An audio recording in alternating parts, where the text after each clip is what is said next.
सुनना ध्यान से, अगर हमने पोलर एंड नॉन पोलर को एक बॉन्ड के थ्रू कनेक्ट कर दिया तो सुनो अब क्या होगा। अब यहाँ पर मैं तुम लोगों को एक स्टोरी सुनाती हूँ। This is your story time.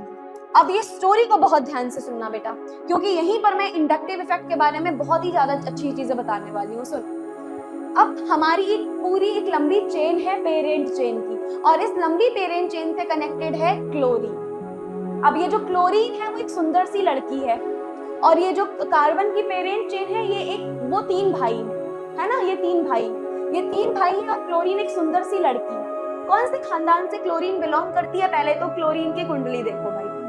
सुनो, क्लोरीन एक हैलोजन है मैम। क्लोरीन, ब्रोमीन, आयोडीन, इस खानदान से ये बिलोंग करती है। अच्छा, इस खानदान से बिलोंग तो करती है, इनका कॉन्फ़िगरेशन क्या रहता है? इनमें इनकी पहचान क्या होती है? इनकी पहचान होती है मैम, इनके डी में 7 इलेक्ट्रॉन रहते हैं। कितने रहते हैं मैम? 7, यानी ऑक्टेट तो कंप्लीट होगा 8 में। इनके डी में केवल 7 इलेक्ट्रॉन है। मतलब ये क्या चाहते हैं? ये चाहते हैं कैसे भी इनको एक इलेक्ट्रॉन मिले, ये उस एक इलेक्ट्रॉन को पकड़े और अपनी स्टेबल कॉन्फ़िगरेशन अटेंड करें।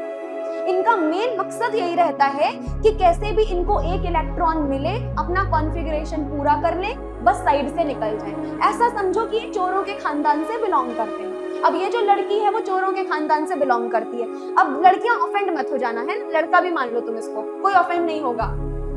तो ये जो भी है, लड़के समझ लो कि ये लड़की है और लड़की समझ लेंगे कि ये लड़का है ना। तो अब ये जो है वो चोरों के खानदान से बिलोंग कर रहा है। तो क्या करेगा भाई, इसने एक लड़के से शादी कर ली। अब जैसे ही इसने शादी करी, वो इसके इलेक्ट्रॉन को, इसके रुपए को, इसके पैसे को अपनी तरफ खींच लेगी। अब ये अपनी तरफ खींच लेगी और इसको क्या बना देगी मैम? इसको तो ये गरीब बना देगी। अब ये देखो, इसने सारे रुपए खींच लिए कार्बन के, तो ये तो खुद बन गई पार्शियल नेगेटिव, लेकिन बेचारे इस कार्बन के तो सारे रुपए चले गए, सारे पैसे चले गए। ये कैसा बन गया? ये भाई बहुत ही ज्यादा गरीब बन गया। कैसा बन गया? ये बहुत ही ज्यादा गरीब बन चुका है। ये तो गरीब बन गया। अब क्या होगा? अब ये इसका बेसिकली ये बहुत ज्यादा गरीब बन चुका है। इसका रुपया पैसा सब इस क्लोरीन ने लूट लिया। ठीक, अब ये क्या करेगा? अब इंसान क्या ही करता है, अब दुख के टाइम पे अपनी फैमिली के पास जाएगा, अपने घर पे ये लौट गया, अपने भाई से बोलता है कि यार मुझे थोड़े से पैसे उधार दे दो, मेरे पास बिल्कुल भी नहीं बचे। अब वो तो ठहरा भाई की परेशानी देख के कैसे पैसे ना दे? इसका तो देखो सब कुछ लुट चुका है। मान लो इस कार्बन के 80,000 रुपए जो थे वो चले गए, 80,000 रुपए चले गए। अब ये अपने भाई से 80,000 तो नहीं मांग पाएगा, लेकिन ये 40,000 रुपए मांग लेगा।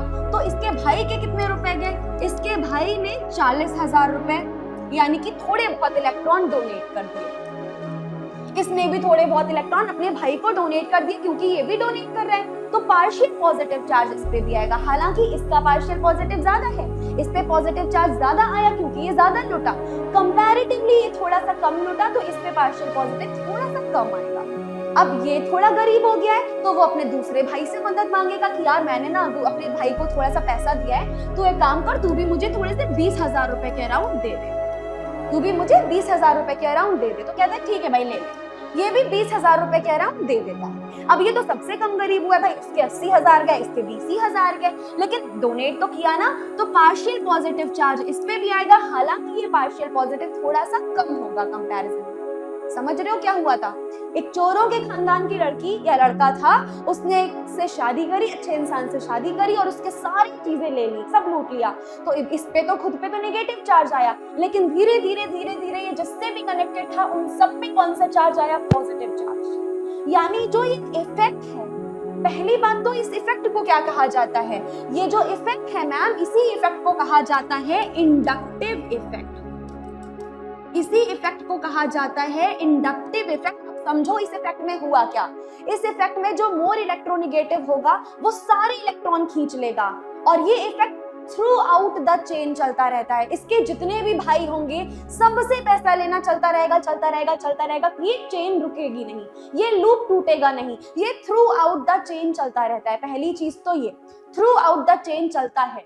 दूसरी इंपॉर्टेंट चीज, सिग्मा बॉन्ड के थ्रू इलेक्ट्रॉन्स का ट्रांसफर किया जाता है। कभी भी पाई बॉन्ड दिख रहा है? नहीं दिखेगा, क्योंकि इंडक्टिव में इलेक्ट्रॉन का ट्रांसफर सिग्मा बॉन्ड के थ्रू किया जाता है। सिग्मा बॉन्ड के थ्रू इलेक्ट्रॉन का ट्रांसफर किया जाएगा थ्रू आउट द चेन। ये बेसिकली चलता जाएगा और इसमें क्या हो जाएगा। लेकिन एक चीज और होती है कि जैसे जैसे डिस्टेंस बढ़ती जाती है, जैसे जैसे डिस्टेंस बढ़ती जाएगी वैसे वैसे इंडक्टिव इफेक्ट कम लगता जाएगा।